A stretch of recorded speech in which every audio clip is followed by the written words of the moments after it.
कुछ ट्रांजेक्शन्स होते हैं वैसे जहाँ पे परचेस को क्रेडिट करना पड़ता है, ठीक है। कुछ ऐसे ट्रांजेक्शन्स होते हैं जिसमें परचेस को क्रेडिट करना पड़ता है। नॉर्मली परचेस डेबिट होता है। कोई सामान खरीद रहे हो तो आप परचेस अकाउंट डेबिट करोगे, टू कैश करोगे या टू बंदे का नाम लिखोगे जिससे आप खरीद रहे हो, उधार खरीद रहे हो। लेकिन कुछ स्पेशल सर्कमस्टांसेस होते हैं जहाँ पे परचेस आपको क्रेडिट करना पड़ता है, ठीक है। वो कौन कौन से कंडीशंस होते हैं वो देखो। जैसे मान लो कि आपने लिखा हुआ है goods distributed as free sample, ठीक है। आपने 6,000 रुपए का सामान डिस्ट्रीब्यूट कर दिया एज अ फ्री सैंपल। जब आप फ्री सैंपल के रूप में दे रहे हो यानी आप एडवर्टाइजमेंट कर रहे हो अपने सामान का कि भाई लोग आपका सामान यूज करें, फ्री ऑफ कॉस्ट लेने में किसी को दिक्कत नहीं है। तो आपका सामान यूज करना चाहते हैं, यूज करेंगे और उसके बाद फिर वो देखेंगे कैसा है, अच्छा लगेगा तो फिर आपको वो फीडबैक देंगे, फिर आप उसको फिर आगे ऑफर कीजिएगा कि हाँ चलो आप ऐसे आप सामान खरीद सकते हैं। तो जब आप किसी को फ्री सैंपल के रूप में देते हो, जैसे बहुत सारे प्रोडक्ट्स होते हैं जो आपको फ्री में देते ऑफर करते हैं कि आप इसको यूज करके देखो, फिर उसके बाद फिर आपको अच्छा लगता है तो फिर आप ऑर्डर करते हो। तो फ्री सैंपल के रूप में कंपनी जब देती है तो कंपनी का एक तरह से क्या होता है, जो भी स्टॉक वो बना रही होती है वो कम हो जाता है। स्टॉक कम होएगा बिना बेचे। अगर आप सामान बेच रहे हो तो आप टू सेल करते हो, सामान खरीदते हो तो आपका स्टॉक आता है, ठीक है। तो सामान खरीद रहे हो तो स्टॉक आ रहा है तो परचेस अकाउंट डेबिट करते हो। सामान बेचते हो तो स्टॉक जाता है तो टू सेल करते हो, क्योंकि सामान बेच रहे हो इसलिए टू सेल करते हो। लेकिन बिना बिके सामान आपका कम हो रहा है, स्टॉक कम हो रहा है, तो आपको परचेस को ही क्रेडिट करना पड़ेगा, ठीक है। तो अगर आपने डिस्ट्रीब्यूट किया एज अ फ्री सैंपल तो हम क्या लिखेंगे, एंट्री करेंगे, हम लिखेंगे यहाँ पे एडवर्टाइजमेंट अकाउंट डेबिट, एडवर्टाइजमेंट, ठीक है, अकाउंट या free sample account, free sample account debit करोगे और टू करोगे यहाँ पे अकाउंट डेबिट टू परचेस करोगे, ठीक है। ये 6,000 रुपये, 6,000 रुपये,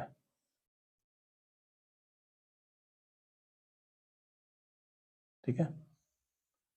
इस तरीके से आप कर सकते हो और तुम दोनों में से कोई भी कर सकते हो, या तो ये करो या ये करो। एडवर्टाइजमेंट अकाउंट डेबिट कर सकते हो या फ्री सैंपल अकाउंट डेबिट कर सकते हो, ठीक है। तो ये क्या हुआ, परचेस क्रेडिट हो गया। बिना बिके हुए सामान अगर हमारा कम होता है तो परचेस को क्रेडिट करते हैं। दूसरा देखो,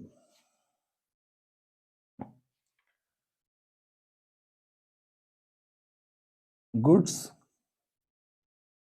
taken for personal use by the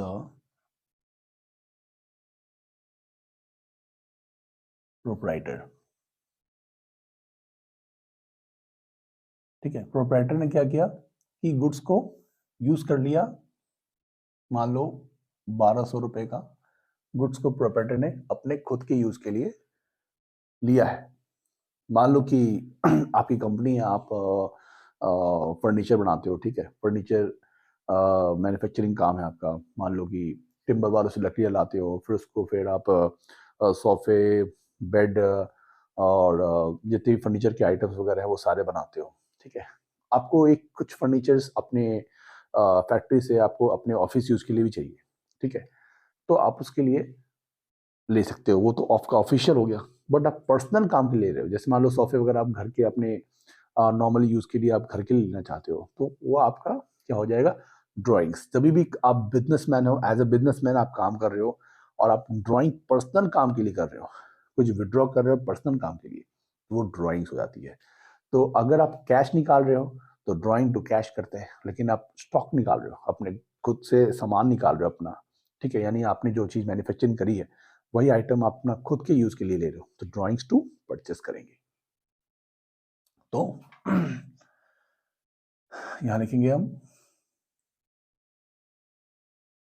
drawings account debit to purchase, ठीक है ना। तो ये 1200 रुपए का आपने परचेस करा है अपने पर्सनल काम के लिए, ठीक है ना। तो ये आपको ध्यान रखना है। कई बार क्या होता है ना कि हम जो चीज मैन्युफैक्चरिंग करते हैं, स्टॉक जो मैन्युफैक्चरिंग करते हैं, उसको एज एन एसेट यूज करते हैं, एक एसेट की तरह, एक संपत्ति की तरह यूज करते हैं। जैसे मैंने आपको बोला ना कि अभी जैसे आप सोफे वगैरह बेड वगैरह बनाते हो, और मान लो आपने एक ऑफिस खोल रखा है, तो आपके क्लाइंट्स वगैरह होते हैं, वहाँ आते हैं, मीटिंग्स वगैरह होती है उनकी, तो आप सोच रहे हो वहाँ पे सोफे वगैरह नहीं है, नॉर्मल चेयर्स वगैरह लगे हुए हैं, तो आप सोच रहे हो थोड़ा सा भाई एक अच्छा लुक दें और फर्नीचर वगैरह वहाँ अच्छे से लगा दें, सोफे वगैरह। तो आपने क्या किया, दो चार सोफे लगा दिए, सेंटर टेबल लगा दिया बैठने बैठने के लिए अच्छे से। तो वो आपने ऑफिस ऑफिस के यूज के लिए किया। तो जब आप फर्नीचर यूज करते हो ऑफिस के लिए, है ना, तो यानी वो बिजनेस यूज के लिए हो गया, ठीक है। यानी आपका, आप जो फर्नीचर बेच रहे थे, जो बनाते थे, मैन्युफैक्चरिंग करते थे, वो आपका सिर्फ गुड्स था। लेकिन आप अगर उसको उसको यूज कर रहे हो एज अ एसेट के रूप में, यूज कर रहे हो एज एन एसेट के रूप में, तो वो आपका क्या हो गया कि आपका वो गुड्स अब एसेट के रूप में यूज हो गया, ठीक है। नॉर्मली देखो क्या होता है, जैसे मान लो आप बिल्डर हो, ठीक है, आप मकान बनाते हो, तो आप क्या करते हो, आपने अपार्टमेंट्स बनाए बहुत सारे, ठीक है। हर एक अपार्टमेंट में फ्लैट्स, बहुत सारे फ्लैट्स होते हैं, एक फ्लोर पे जितने फ्लैट्स हैं आप सारा बेचते हो, तो वो आपके नॉर्मल गुड्स है, आपका एसेट नहीं है। लेकिन आपसे मैं खरीद रहा हूं अगर, तो मेरे लिए एसेट है, क्योंकि मैं अपने लिए यूज कर रहा हूँ, अपने चाहे ऑफिस के लिए यूज करूं या अपने घर के लिए यूज करूं, तो वो मेरे लिए एसेट ही है, ठीक है। अगर मैं बिजनेस के लिए यूज कर रहा हूं तो वो बिजनेस का एसेट है, ठीक है। और अगर वो मैं अपने घर के यूज के लिए कर रहा हूँ, अपना पर्सनल एसेट हो गया, ठीक है। तो जो जो बंदा जिस चीज को बनाता है वो उसके लिए गुड्स होता है नॉर्मली, वो बनाता है, मैन्युफैक्चरिंग करता है, दूसरों को बेचता है, दूसरे के लिए वो एसेट होता है। लेकिन अगर मान लो कि जैसे आप बिल्डर हो, आपने क्या किया कि आपने जितने मकान बनाए, उसमें से एक फ्लैट, आपने नीचे का फ्लैट, ग्राउंड फ्लोर का फ्लैट आपने रख लिया कि भाई लोगों सैंपल दिखाना है, या अपने ऑफिस के यूज के लिए आपने रख लिया, जो भी कस्टमर्स आएंगे उनको हम दिखाएंगे, ठीक है। तो आपने एक बंदा रख रखा है वहां पे, वो आपको यूज कर लिए, रख, ठीक है। उसको आपने बेचना नहीं है, उसने आपको वो चीज जो है, आपने वो जो अपार्टमेंट जो फ्लैट रखा हुआ है, वो अपने ऑफिशियल यूज के लिए आप रखना चाहते हो, तो वो आपका एसेट के रूप में कन्वर्ट हो जाएगा, ठीक है। क्योंकि वैसे जितने भी आपने फ्लोर्स बना रखे, जितने सारे आपने फ्लैट्स बना रखे, सारे के सारे आपके लिए गुड्स हैं। लेकिन वो जो फ्लोर है, वो जो आपका ग्राउंड फ्लोर पे जो आपने एक बना रखा है, ठीक है, वो अपने ऑफिस यूज के लिए, वो चीज आपका क्या हो जाएगा, एसेट में कन्वर्ट हो जाएगा। तो वही बात यहाँ होती है। मान लो लिखा हुआ है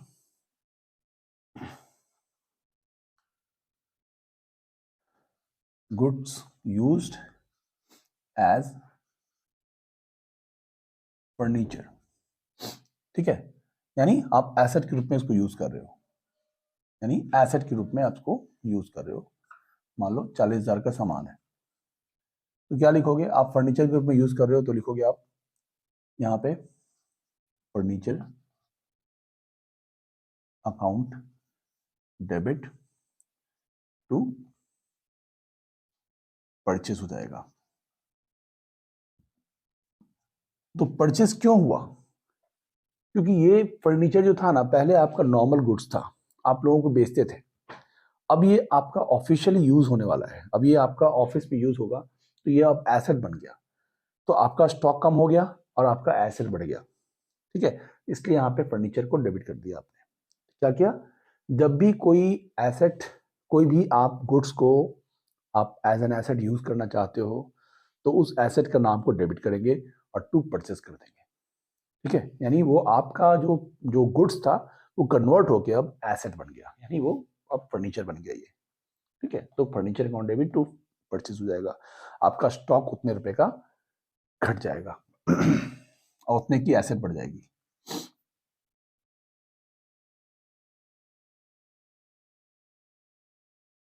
ठीक है, ये सिस्टम होता है। ये हो गया। अब और भी कोई कारण है जिसके कारण से परचेस को क्रेडिट करना पड़ता है। जैसे मान लो कि आपका सामान, आपका स्टॉक है, आपके गोडाउन में रखा हुआ है, वो चोरी हो जाता है मान लो, है ना, या वो कहीं आप भेज रहे होते हो रास्ते में तो एक्सीडेंट हो जाता है, वो सामान आपका खराब हो जाता है, ठीक है। या फिर मान लो कि आग लग गई, ठीक है, कोई दुर्घटना हो गई, तो उस कारण से क्या हुआ, आपका सामान जल गया। तो किसी भी कारण से आपके सामान में, आपका जो स्टॉक जो आपके गोडाउन में रखा हुआ है या जो इन ट्रांजिट जा रहा है कहीं पे, तो उसमें नुकसान हो जाता है। किस तरह का नुकसान होता है, आपको कोई लॉस आपको बेयर करना पड़ जाता है, ठीक है। तो उससे भी आपका स्टॉक कम हुआ बिना बिके, तो वो भी आपके लिए नुकसान है, तो आप परचेस को उस टाइम पे भी क्रेडिट करोगे, ठीक है। तो जैसे मान लो गुड्स लॉस्ट बाय फायर, चाहे आग से लग जाए या एक्सीडेंट हो जाए या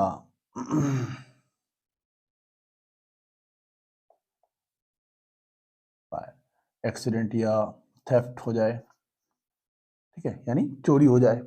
तो किसी भी कारण से आपका सामान अगर नुकसान हो रहा है तो आपको क्या करना चाहिए, यहाँ पे लिख देना चाहिए लॉस बाय फायर अकाउंट, ठीक है। लॉस ऑफ फायर या कोई भी, जो भी तीनों में से कोई चीज है आपको लिख दोगे, लॉस ऑफ फायर या लॉस बाय एक्सीडेंट या थेफ्ट, ठीक है। अकाउंट डेबिट करनी है।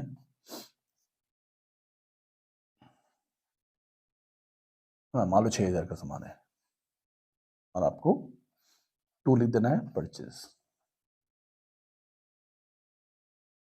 ठीक है। तो आपका सामान ये नुकसान हो चुका है, आपने दिखा दिया ये कि भाई इतना नुकसान हो गया हमारा, ठीक है।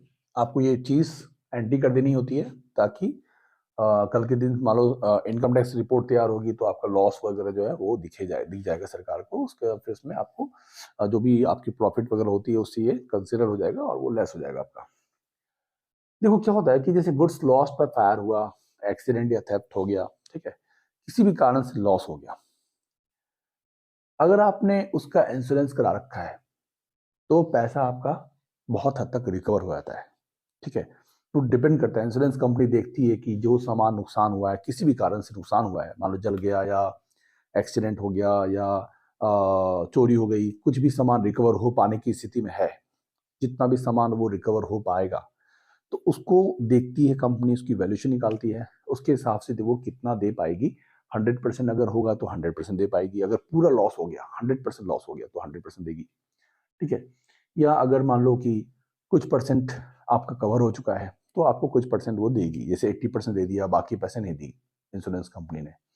तो ऐसा हो सकता है, इंश्योरेंस कंपनी या तो फुल क्लेम भी कर सकती है, दे सकती है, कई बार वो कम देती है। तो उसके अपने अपने तरीके होते हैं, अपने अपने सर्कमस्टांसेस होते हैं, क्राइटेरियाज होते हैं, उनको फॉलो करती है, उसके हिसाब से आपको देती है। आपके क्वेश्चन में सिर्फ लिखा रहेगा कि इंश्योरेंस कंपनी, हमने हमारा लॉस हो गया, इंश्योरेंस कंपनी को हमने क्लेम करा, इंश्योरेंस कंपनी ने 80% दे दिया या 40% दे दिया या 100% उनने इंश्योरेंस कंपनी ने पैसे दे दिए, तो आपको उसकी एंट्री करनी होती है।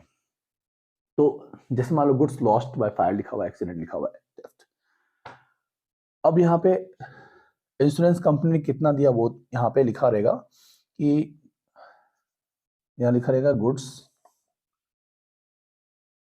वर इंश्योर्ड एंड रिसीव्ड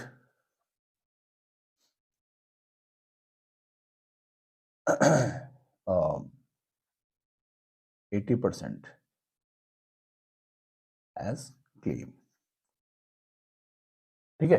तो आपको क्लेम के रूप में 80% आपको मिल गया, ठीक है। अगर आपने इंश्योरेंस नहीं कराया होता तो क्या होता, अगर आपने इंश्योरेंस नहीं कराया होता तो लॉस बाय फायर या एक्सीडेंट अकाउंट यहाँ लिख देते और टू परचेज अकाउंट कर देते, उसके बाद क्या करते, फिर ये जो लॉस हो गया ना, जो खर्चा हो गया आपका, इस लॉस को आपको एक प्रॉफिट एंड लॉस अकाउंट बनाना पड़ता है। जब फाइनल अकाउंट करोगे ना, तो उसमें आप देखोगे आपको ट्रेडिंग और P&L account, profit loss account बनाना पड़ता है, बैलेंस शीट बनानी पड़ती है। तो वहाँ पे एक प्रॉफिट एंड लॉस अकाउंट बनाना पड़ता है। हर एक कंपनी को प्रॉफिट एंड लॉस अकाउंट जरूर बनाना पड़ता है, ठीक है, जिसमें दो साइड्स होते हैं, एक डेबिट साइड और क्रेडिट साइड। तो डेबिट साइड जो होता है उसमें सारे खर्चे और लॉसेस लिखते हैं, और क्रेडिट साइड में जो भी इनकम होती है वो लिखते हैं। ये प्रॉफिट लॉस अकाउंट हर कंपनी बनाती है। तो आपको क्या करना होता है, ये जो प्रॉफिट लॉस अकाउंट बनता है वो साल के एंड में बनता है, ठीक है, एंड ऑफ द ईयर हम जो बनाते हैं, जो फाइनेंशियल ईयर एंड होता है। तो ये जो लॉस बाय फायर एक्सीडेंट जब भी हुआ है, जिस भी महीने में हुआ है, हमें एंड में उसको रिकॉर्ड कर लेना है। अगर लॉस पूरा हो गया है तो, और आपने इंश्योरेंस नहीं कराया है ना, या पार्शली इंश्योरेंस कराया है, थोड़ा इंश्योरेंस का पैसा मिला, थोड़ा नहीं मिला, जितना भी नहीं मिला, वो आपको क्या करना है, आपको लिखना है P&L अकाउंट या प्रॉफिट लॉस अकाउंट इसको बोल सकते हैं। चलो मैं पूरा लिख देता हूँ, profit and loss account debit to loss by fire या एक्सीडेंट या थेफ्ट लिख दिया, और 6,000 रुपये ये पूरा का पूरा आपका पैसा डूब गया, ये आपने दिखा दिया, ठीक है। यहाँ है इफ नॉट इंश्योर्ड, अगर इंश्योर्ड नहीं है तो, अगर इंश्योर्ड है तब क्या होगा, तो आप क्या करोगे, पहले इंश्योरेंस कंपनी को या अपना आप एंट्री करोगे, दिखाओगे आप कि भाई एक गुड्स आपका लॉस हो गया है, तो आप यहाँ पे सेम यही एंट्री करोगे। सबसे पहले क्या करोगे,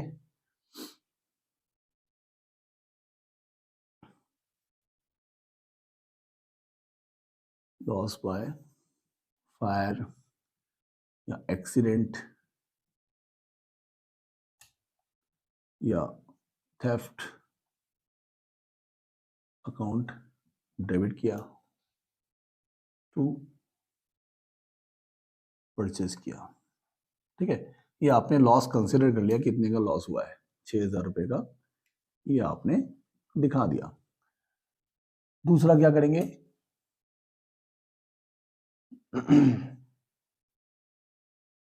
admitted the claim on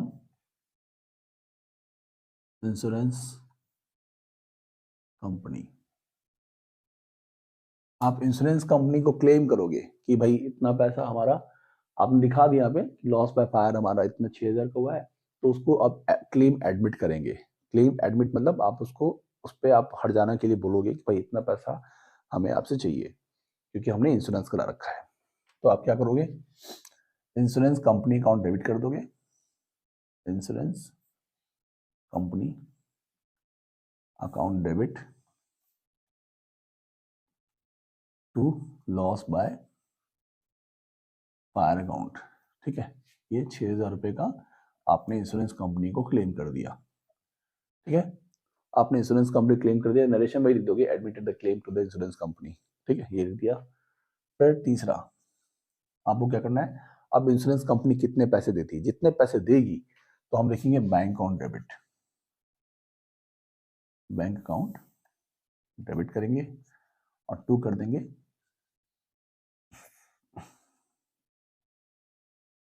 insurance company. मान लो कंपनी ने क्या किया, इंश्योरेंस कंपनी ने क्या किया कि तुम्हें पैसे दे दिए 80%।